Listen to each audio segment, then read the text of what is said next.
Yung mga guys, update tayo sa Manila Bay.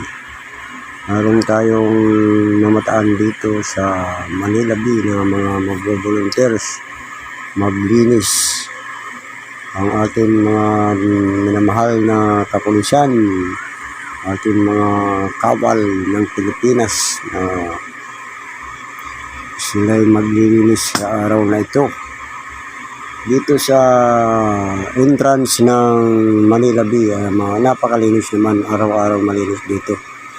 Yung ating pinakita kahapon na maraming mga basura, doon yun sa may bandang Pisto yun, kung sa lugar nun sa may bandang dulo ng Dolomite Beach.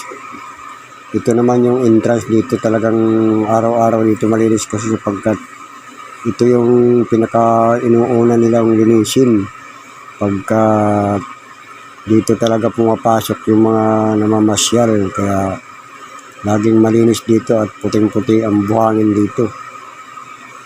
Ito yung mga ating mga kapulisan ay maglilinis sila ngayon sa araw na ito. Isang grupo sila at ating natunghayan na sila ang ngayon ang mga volunteer ng ating Manila Bay para maglinis sa ating kapaligiran. Yan, dito ito sa bungad sa entrance ng Manila Bay. Malinis na dito. Ito yung ating papasyalan dito sa may bandang papuntang Pesto. Ayan, doon sila mayroon pang mga natitirang mga maliliit na basura. Ito yung dadamputin nila ngayon. At patuloy silang maglilinis sa araw na ito. Yung ating mga kawal sa ating Pilipinas, mga kapulisan. Kaya ating matutunghayan at ating i-update. Magandang araw sa inyong lahat. Saan man kayo naroon, magandang umaga, magandang tanghali, magandang hapon, magandang gabi. Saan man kayo naroon at mas maligayang araw sa inyong lahat, sa lahat ng ating mga viewers natin dyan na patuloy na sumusuporta sa ating update sa ating Manila Bay. Salamat sa inyong lahat. At ito'y marami na rin ang mga nagpupuntahan na mamasyal dito at mainit ang araw, kaya mamaya pa silang mga darating yung mga sobrang init kasi dito. Ayan, kaya ating papakita ngayon ng ating update ngayon ay may mga kapulisan na mga maglilinis at magbo-volunteer maglinis dito sa ating Manila Bay, dito sa may bandang papunta doon sa Pisto. Ayan, marami dito talagang doon na itinambak yung mga basura sa Pisto at hindi pa nahakot ng truck ng basura, kaya ating matutunghayan na sinisimot nila. Meron dito mga naglilinis na sinisimot pa nila yung mga basura, mga liliit na nahalo sa buhangin. Kailangan pipiliin talaga nila yung mga basura lang, hindi dapat maisama ang mga buhangin at mga bato-bato.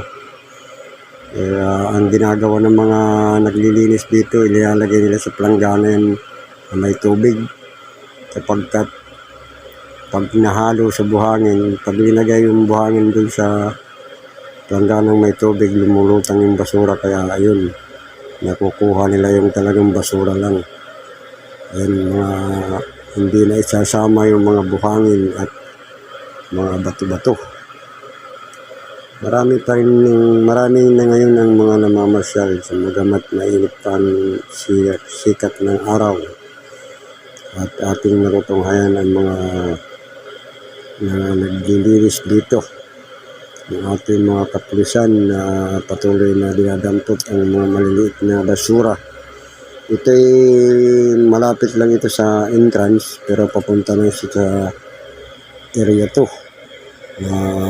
Sa area 2 talaga mas malimit na nahuhuling linisin kasi doon pati di tinatambak yung mga nakasako.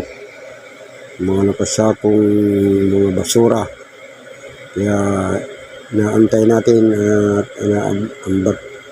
antay natin na magpunta na yung mga nadahakot na basura para makita natin kung talagang hakutin na yung mga basura ay sana matimpuhan natin. Ayan, may mga MMDA pa rin dito na nakaantabay at nilalagyan nga nila sa mga sako pa rin yung mga maliliit na halo sa buhangin. Ayan, kasi pagka yung mga water lily na nadurog-durog na, yan ay nahalo na sa buhangin, lalo na pag dinahampas ng mga alon. Kaya iniisa-isa nila damputin yung mga basura lang talaga.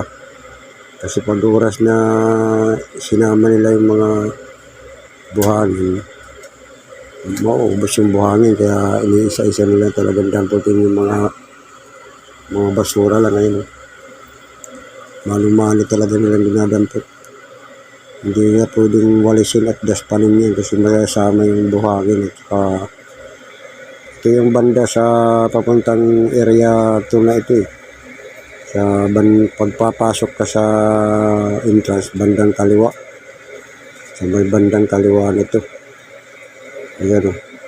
Kaya dito na laging na huling linisan dahil hindi naman masyadong pinupuntahan ng mga tao ito. Doon talaga sa entrance ang marami. Pero nilinis pa rin nila. Dito nila tinatambak yung mga nalinis. At may mga nakasako nga dito banda.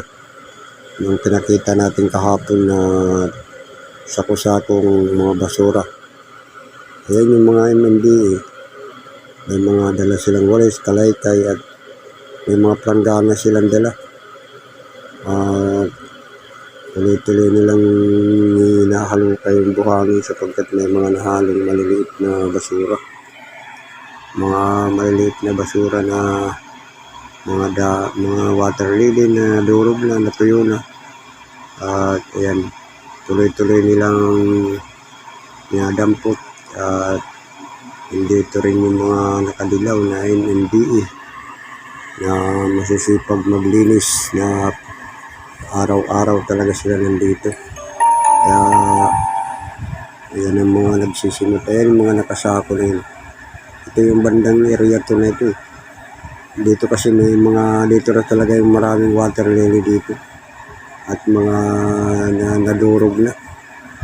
Kaya nadurog na yung mga water lily. Pero sa area 1, malinis na. Puting-puti na yung mga buhangin. Dito, ayan o. Dito yung area 2. Kasi dito yung mga talagang matindi ang basura dito. Kaya matagal tapos matagal maubos. Yung mga itim-itim na yan, yung mga yung mga nadurog na water lily. Kailangan yan, bebistayin para ang ginagawa ng MMDA niyan, nilalagay sa planggana ng may tubig para yan mga itim na yan, lulutang yan eh. May iwan yung mga buhangin at bato-bato. Kaya magandang technique nila sa pag-ano nila.